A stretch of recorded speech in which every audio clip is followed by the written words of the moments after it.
दोस्तों, अगर आप भी कठिन परिस्थिति में कमजोर हो जाते हैं तो आपको ये कहानी अवश्य सुननी चाहिए जो आपको किसी भी परिस्थिति में जीना सिखा देगी। इसलिए आपको ये कहानी जरूर सुननी चाहिए। एक बार गौतम बुद्ध एक वृक्ष के नीचे बैठकर अपनी साधना में लीन थे।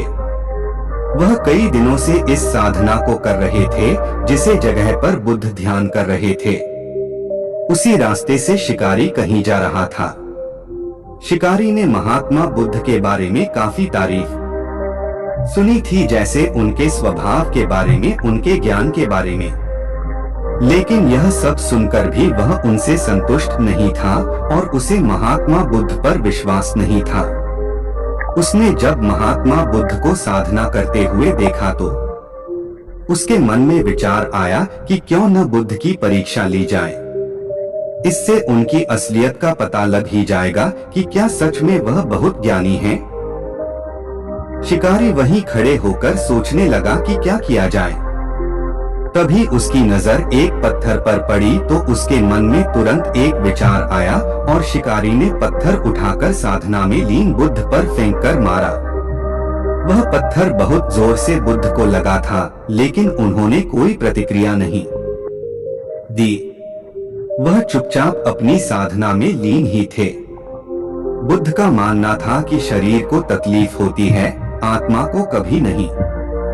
दोस्तों, उसी तरह शिकारी द्वारा फेंके गए पत्थर से उनके शरीर को तकलीफ हुई है, ना कि आत्मा को। और बिना किसी प्रक्रिया के साधना में लगे रहे। अधिकारी कुछ समय तक बुद्ध की तरफ देखता रहा और सोचता रहा कि अब महात्मा बुद्ध कुछ तो प्रतिक्रिया करेंगे, लेकिन महात्मा बुद्ध अपनी साधना में लीन थे। उन्होंने कोई प्रतिक्रिया नहीं की। कुछ देर बाद फिर शिकारी ने पत्थर से बुद्ध को मारा। पत्थर अब की बार महात्मा बुद्ध की आंखों के ऊपर लगा और उस जगह से बहुत तेज रक्त बहने लगा। महात्मा बुद्ध को महसूस हो गया था कि उनके शरीर से रक्त बह रहा है, लेकिन वह तब भी अपने ध्यान से नहीं उठे। यह देखकर वह शिकारी और क्रोधित हो गया। उसे समझ नहीं आ रहा था कि इतनी चोट के बाद भी वह कोई प्रतिक्रिया क्यों नहीं दे रहे हैं। तब उसने और गुस्से में उन्हें एक और पत्थर फेंककर मारा। अब की बार बुद्ध के शरीर से बहुत ही ज्यादा रक्त बहने लगा था। उन्हें इतनी पीड़ा हो रही थी कि उनकी आंखों से आंसू बह गए थे, लेकिन तब भी उन्होंने साधना नहीं छोड़ी। यह देखकर शिकारी से रहा नहीं गया और वह गौतम बुद्ध के पास गया और बोला है, महात्मा, मुझे आपसे कुछ पूछना है। बुद्ध ने इस बार अपनी आंखें खोली। बुद्ध की आंखों की चमक से ही वह व्यक्ति हैरान था। बुद्ध ने कहा, पूछो, क्या पूछना चाहते हो? शिकारी ने कहा, जब मैंने आपको पत्थर मारा तो आपने प्रतिक्रिया क्यों नहीं दी? जबकि आपको चोट लगी है और आपको पीड़ा भी हो रही है, लेकिन तब भी आपने कुछ नहीं कहा।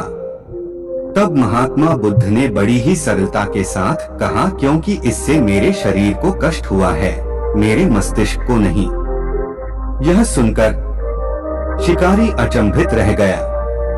उसने फिर महात्मा बुद्ध से पूछा, तो फिर आपकी आंखों से आंसू क्यों बहा रहे हैं?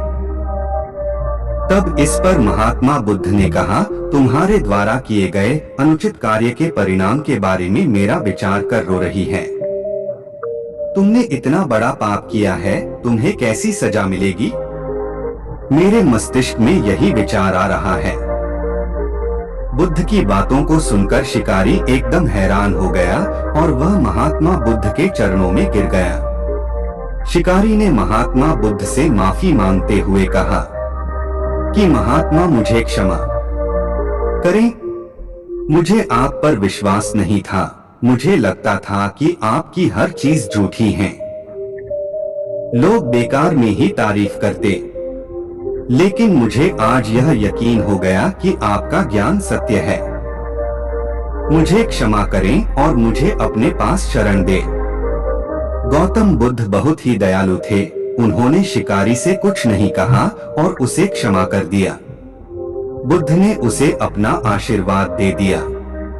वह शिकारी महात्मा बुद्ध का आशीर्वाद पाकर एक महान व्यक्ति और साधक के रूप में अपना जीवन व्यतीत करने लगा। मोरल ऑफ द स्टोरी दोस्तों, इस कहानी से हमने यह सीखा कि हमें भी अपने शरीर और आत्मा दोनों को मजबूत करना होगा। चाहे कितनी भी पीड़ा हो, हमें उसे बर्दाश्त करना है। यदि आप उस पीड़ा के आगे हार जाओगे तो कमजोर पड़ जाओगे, इसलिए खुद को मजबूत करो। यदि आपने स्वयं को मजबूत कर लिया तो कोई भी आपको किसी भी परिस्थिति में नहीं तोड़ सकता। दोस्तों, आप हमें कमेंट करके जरूर बताएं कि आपको ये कहानी कैसी लगी।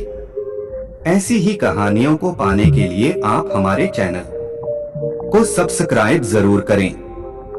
सुनते रहिए, धन्यवाद।